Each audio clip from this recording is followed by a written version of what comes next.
As the cow and two calves cut across the other side of the drainage. Something definitely spooked him, probably a hunter up on top. That's the first sign of elk that I've seen this morning. I'm out on a rock outcrop where I can see a mile and a half to the north and back to the south another mile. I'm kind of just the eye in the sky. If I could find some elk that we might be able to make a move on with Kevin. Casey's hunting with Kevin today. We're gonna walk through some dark timber, but he spotted some elk above him, working on a flat on our side of the creek. So they just took some layers off at camp, and they're getting ready to make a move in that direction. We saw a herd when we were packing my bull to get the meat hung and quartering it up. Dad spotted a herd of elk above camp. It was on the same point that Kevin was on, glassing. So he went up there and they had disappeared. I don't know where they went. But, so that didn't work out. So now the plan is today that my dad will be glassing to the north of us.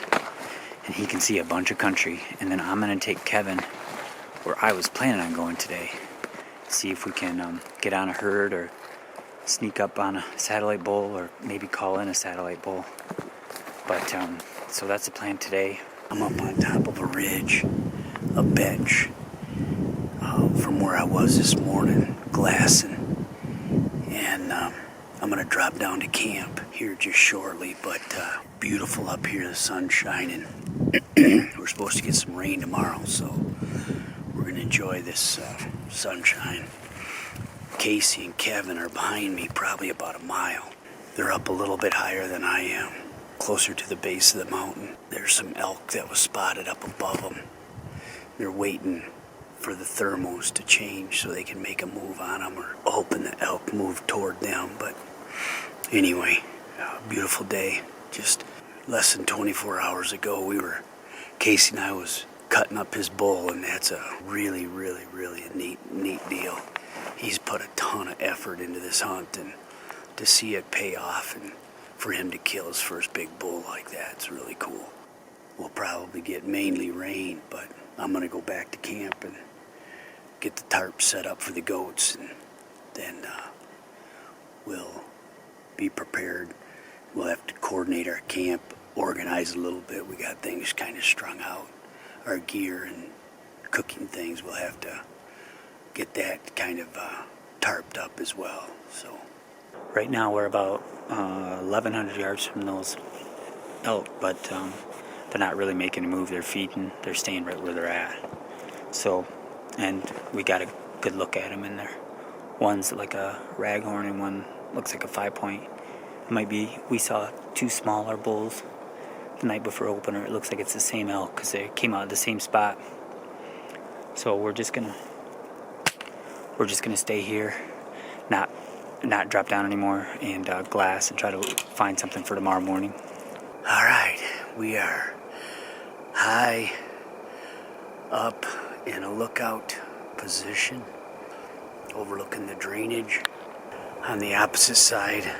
So 475 yards is directly across various places, 700-800 yards, up to 1,200-1,400 yards. Just a lot of open areas to see elks moving and getting up feeding. So yeah, so you can see they're a good ways away. I'm not sure if Kevin's going to be able to get a shot at these because they're so far away, but it doesn't take them long. They can drop down 200-300 yards, and they're coming across the face of the mountain, which is what we want them to do. So I'm going to keep an eye on them.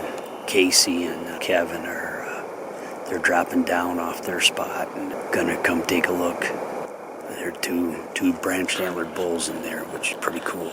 So I'm losing daylight here, and I've got about 3/4 of a mile to get back to camp. So I'm gonna shut her down for tonight.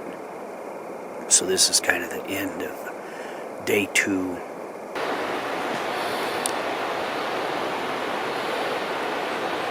All right, Kev, give us a recap. Oh, it's a third day of rifle season here in Idaho, and We tipped over a big one on opening day. Casey shot a 7x7, and we've been hunting hard ever since. Covering a lot of miles and also just putting our eyes on a lot of country, but have yet to be able to find another bull to shoot. So just rained all morning. We kind of built a fire at camp, had some tasty snacks, and now we're back out here on the mountain hoping to find a bull that we could shoot. The wind's calm right now. The sun's trying to poke out. Looks like it's going to be raining and snow for the next 3 days. I can actually see behind us some fresh snow on the top of that mountain there. So hopefully tonight's the night and we knock something over. We saw how many elk came out? What was it? 10, 12, 13, 14 maybe? 2 bulls. There's a spike up there too. I wonder where the smaller one. He was up there with the cow. I mean, he was so small you wouldn't have been able to really. Anyways, we scurried down to the point where, Casey, you shot your bull right here. Yep. And we were here for probably 15 minutes. And then that one bull did come out that we saw on the night before opener.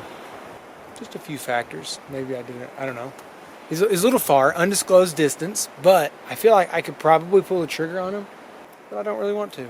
So we're not going to push it. I've always been told that if you have to talk yourself into shooting something, Don't do it. don't do it. So It's a long shot. I feel good gratitude knowing that if we wanted to, even right now as we speak, we could pull a trigger on it.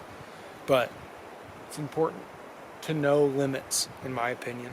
And I don't know. I don't feel comfortable with it. So there's a new day tomorrow, and we'll see. Maybe he comes a little closer.